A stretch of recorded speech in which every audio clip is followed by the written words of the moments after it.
Ted Pappas, a home chef and a contestant on season 2 of The Great American Recipe on PBS. We had to say goodbye to him on the show, but we are so proud of you and congratulations for making it so far.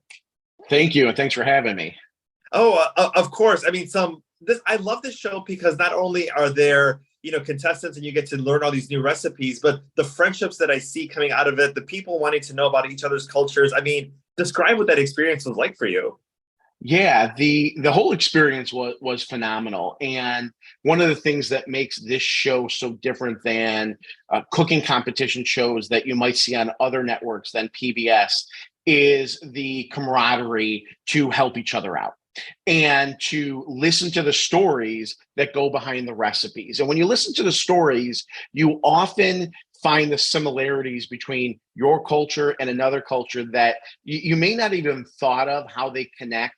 And they may not have a direct connection, but when you see how you relate as a family to your family and your heritage, your culture, your DNA, and then you see how somebody who's cooking behind you does the same thing with a completely different culture, you realize how food brings so many people together with their cultures and across cultures.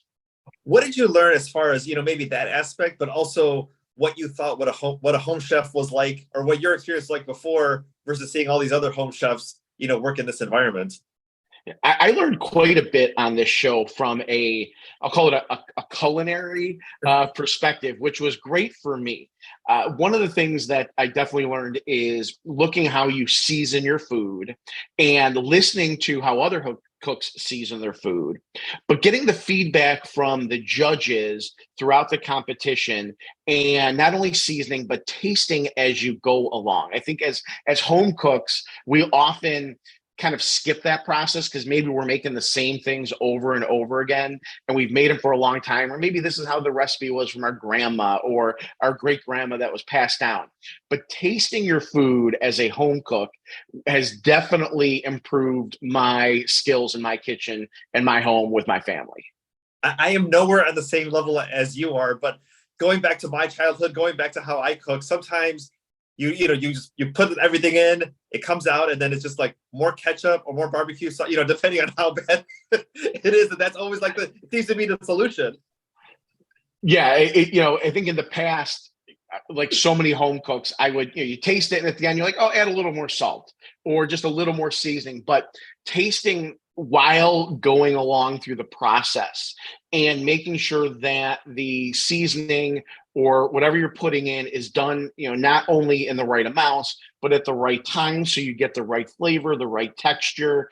And once again, it's just changed my game as a home cook. And it's such a small thing anybody can do. If you listen to those few comments about seasoning, salt, tasting, and not overcooking your food or being afraid to overcook your food as a home cook, that will definitely elevate your game. I want to talk a little bit about sharing your culture and sharing your Greek heritage. I think also, sometimes as adults, your inner circle becomes smaller and smaller as your responsibilities become larger with you, within your own family. What was it like, this experience, especially strangers that you didn't know, people watching you on television, being able to share these stories that maybe were just reserved for your family and friends? One of the things that I think made it helpful for me in this entire process is I traveled for work years ago a ton. And as I tell my girls, I can strike up a conversation with anybody about anything at any time. And that definitely came in handy on this show to be able to just strike up a conversation. But what was the kind of the added, flavor, if you will, we're all foodies. All of us as home cooks on this show, including the judges, including the host, we all love food and we love the connection that it gives us. So to be able to sit during the downtime and talk to the fellow home cooks, oh, here's what I did here, or oh, have you ever done this? And the conversations that we had outside of what we cooked on the show was tremendous and so deep and crossed so many different boundaries. It was really fun. One of the things that I love about this is that adults get to do this on the show, but you're a dad, and I do want to talk a little bit about that because sometimes we want to have shared recipes, shared traditions, with our kids. At what age did you start incorporating that, and maybe some lessons for people who are watching the show and they're like, oh, you know what? I always thought like I'll show them later. I'll show this recipe when they get older. But talk a little bit about maybe starting it maybe sooner rather than that later time. I think with kids, you can get them started very young. And one of the things I love is I love gadgets in the kitchen. So not a ton, but I do love gadgets in the kitchen. And one of the things I've seen recently are knife sets for very little kids that they can use that are sharp, but not too sharp to help them learn, just start cutting.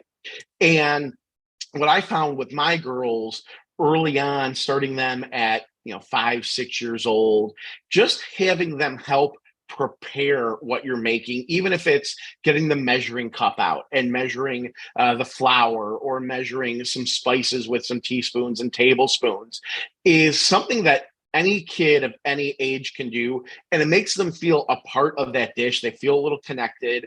And, I hope that it helps them try new dishes. Definitely has for me, and I'm sure it will for so many other people.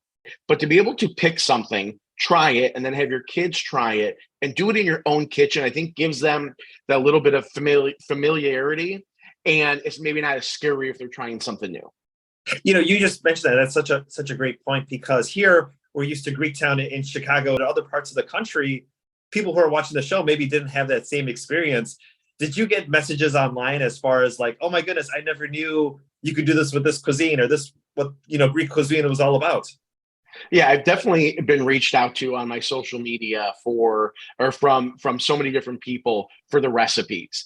And one of the really fun things as a result of being on the Great American Recipe is interacting with other home cooks throughout the country in completely different regions than where I live, or even different regions than the other home cooks on the show where they live. And to be able to share those recipes, it's such a fun thing. It's such a great connection. And it's a personal touch to be able to share a very personal recipe with people. When we were chatting the other day, you told me a really funny story, and I want you to share it for the viewers right now. As far as one of your daughter's friends seeing a recipe you made on Instagram, and say like, "Why are we coming over? I want you to make this recipe." Tell me a little bit about what you made, what was posted on Instagram, and did you eventually end up making it for her? Yes, yes. So I've got two daughters, one going into high school, one going into sixth grade this year. And it seems like either I've got nobody in my house or I've got a dozen kids in my house kind of all rolling through. And oftentimes I'll get a call from one of my daughters, say, hey, we're coming over. Can we have dinner? And, we're going to be over. Can we have dinner? I have no time to prepare. I have nothing, for half a dozen kids, whatever it is. So a lot of times it's frozen pizza that gets tossed in the oven if I've got 6 kids showing up at my doorstep. And one of my youngest daughters, my youngest daughter, Adeline, one of her friends was like, oh, why don't you ever make me anything that you make for you guys, that my mom and dad and we see on Instagram? And that day that they had come over, I happened to be making a dish for my wife and I, not knowing I was going to have 6 kids in my kitchen for pizza. And one of the kids' moms saw it on Instagram, what I posted, and said, oh, are you giving, so-and-so this for dinner tonight? I'm like, oh no, they got frozen pizza, but here's what my wife and I are having tonight. And so I haven't made it for them yet, but a lot of the kids and the neighborhood families always see what I post, and they're definitely interested. Well, you had 6 extra guests, and I'm assuming that if you start making more dishes, that you're going to soon have 35 guests and 100 guests, and your kitchen's going to be a lot more fuller. That's what it always feels like, especially growing up Greek in Chicago and having so many family and friends, and you invite people over or you have a party, and all of a sudden it's not 12 people, it's 50 people or 100 people, because it's one of those things that just happens, which is great.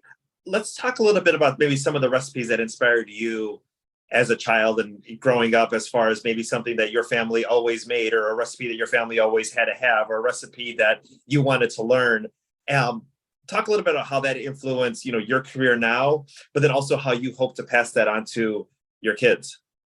Sure. My So my family was in the restaurant business in Chicagoland for years. We had my grandfather had a little coffee nook in the city in the 50s, had a supper club in Palatine in the early 60s. Then we had another kind of little breakfast lunch place in Edison Park in the mid 70s. And during that time was always about taking care of people, preparing food. That was my maternal grandfather. He passed away very young, so my mom always passed down that generational cooking because he was the cook. And something she always did, so the recipes that she had, and then when she married my father, recipes that my paternal grandmother would give to my mom to make for my dad, and of course would make for us. And two recipes that stick out. One is dolmades, which is a stuffed grape leaf, which I make on the Great American Recipe. A stuffed grape leaf with a meat mixture and an egg lemon sauce on top. My mom used to make that for my dad all the time when we were little, so we of course would have it, which was something that I absolutely love. And the other dish was a casserole style dish, pasticho, which is a noodle, a very savory meat mix with a bechamel sauce on top. Typically served in our family at the holidays because it takes a long time to make. You've got to simmer the sauce down, goes in the oven for an hour after you get the bechamel on. And that was one of the dishes my mom always made at the holidays. We made sure between my sister and her kids to pass it down to all of our children and make sure that we carry on those traditions. Tell us a little bit what's next for you as far as the home cooking area. Are you going to be doing more recipes on your social media? Do you have anything else planned in the works?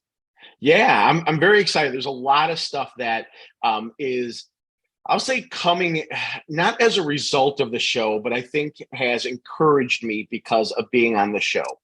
For starters, I am launching a YouTube channel in the next coming weeks. I've already recorded my trailer video, and the reason I'm launching the YouTube channel is to share my cooking and demonstrations of cooking with people. I really want to share that, and part of the reason is also for my kids. I want them to have that and share that with them so that they can have that for their kids into the future. But a big part of it is Greek cooking is not, or Greek cuisine is not necessarily scary. Many people might think it's very in detailed, and I might not be able to figure it out because oftentimes, we think Middle Eastern, or I'm sorry, you're part of Europe, we think of Italian cuisine, and Greek cuisine at home isn't made as much, but it really can be. So I'm very excited about my YouTube channel coming up.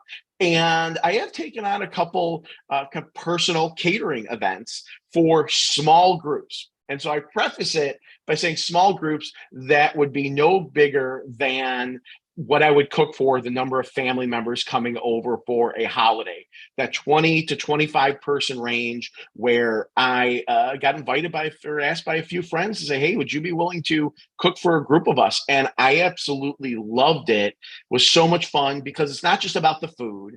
It's about taking care of people. It's about entertaining. It's about the party and all of those fun things. So I'll probably be getting more into that depending on how well things go. Awesome. And let people know where they can find you on social media. Yeah, they can find me on Instagram at Ted's Everyday Eats, and soon to be on YouTube as well at Ted's Everyday Eats. Ted, it was so great to chat with you. And now that I have your number, I'm going to text you every random once in a while to be like, hey, what's cooking? Can you invite one more to your table? Definitely. Anytime, hit me up. Awesome. Thank you so much for your time today. Thank you for having me. Thank you.